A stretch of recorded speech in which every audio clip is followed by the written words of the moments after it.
हक सच जो दियो बारे हलबो, जालिम खे ललकारे हलबो, राशिद जज गिरधारे हलबो, जालिम खे ललकारे हलबो, जालिम खे ललकारे हलबो। हक सच जो दियो बारे हलबो, जालिम खे ललकारे हलबो, राशिद जज गिरधारे हलबो, जालिम खे ललकारे हलबो, जालिम खे ललकारे हलबो। मुफ्ती जी जमीयत जो वरकर मां सचो अदना, थो यार रखा दिल में ही सुहिणी तमन्ना मां। मुफ्ती जी जमीयत जो वरकर मां सचो अदना, थो यार रखा दिल में ही सुहिणी तमन्ना मां। हाथो यार रखा दिल में ही सुहिणी तमन्ना मां। वडड़न जे दसियल चारे हलबो, जालिम खे ललकारे हलबो, राशिद जज गिरधारे हलबो, जालिम खे ललकारे हलबो, जालिम खे ललकारे हलबो। हक सच जो दियो बारे हलबो, जालिम खे ललकारे हलबो, राशिद जज गिरधारे हलबो, जालिम खे ललकारे हलबो, जालिम खे ललकारे हलबो। जालिम खे पयो हणदुम लफ्ज़न जा कुहाड़ा मां, दुनिया में रहा तोड़े भल चार दिहाड़ा मां। जालिम खे पयो हणदुम लफ्ज़न जा कुहाड़ा मां, दुनिया में रहा तोड़े भल चार दिहाड़ा मां। हा दुनिया में रहा तोड़े भल चार दिहाड़ा मां। बातिल जो अंदर डारे हलबो, जालिम खे ललकारे हलबो, राशिद जज गिरधारे हलबो, जालिम खे ललकारे हलबो, जालिम खे ललकारे हलबो।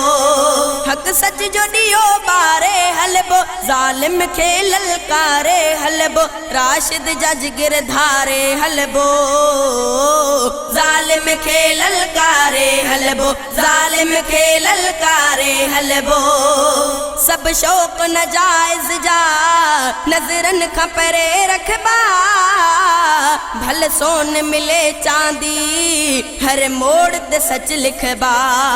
सब शौक नजायज जा नजरन खां परे रखबा, भल सोन मिले चांदी हर मोड़ ते सच लिखबा। हा भल सोन मिले चांदी हर मोड़ ते सच लिखबा। ही नफ्स किनो मारे हलबो, जालिम खे ललकारे हलबो, राशिद जज गिरधारे हलबो, जालिम खे ललकारे हलबो, जालिम खे ललकारे हलबो। हक सच जो दियो बारे हलबो, जालिम खे ललकारे हलबो, राशिद जज गिरधारे हलबो, जालिम खे ललकारे हलबो, जालिम खे ललकारे हलबो। चाचड़ ही सफ़ीउल्लाह हक सच सा वफ़ा मकंदुम, मस्जिद ऐं मदरसन तां सिर साह फिदा मकंदुम।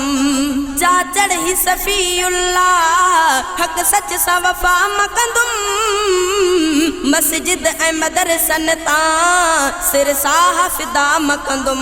हा मस्जिद ऐं मदरसन तां सिर साह फिदा मकंदुम। मन पंहिंजो ईअं ठारे हलबो, जालिम खे ललकारे हलबो, राशिद जज गिरधारे हलबो, जालिम खे ललकारे हलबो, जालिम खे ललकारे हलबो।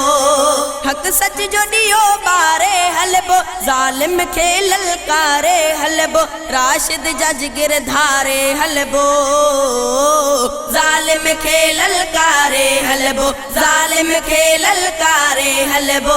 हक सच जो दियो बारे हलबो, जालिम खे ललकारे हलबो, राशिद जज गिरधारे हलबो, जालिम खे ललकारे हलबो, जालिम खे ललकारे हलबो।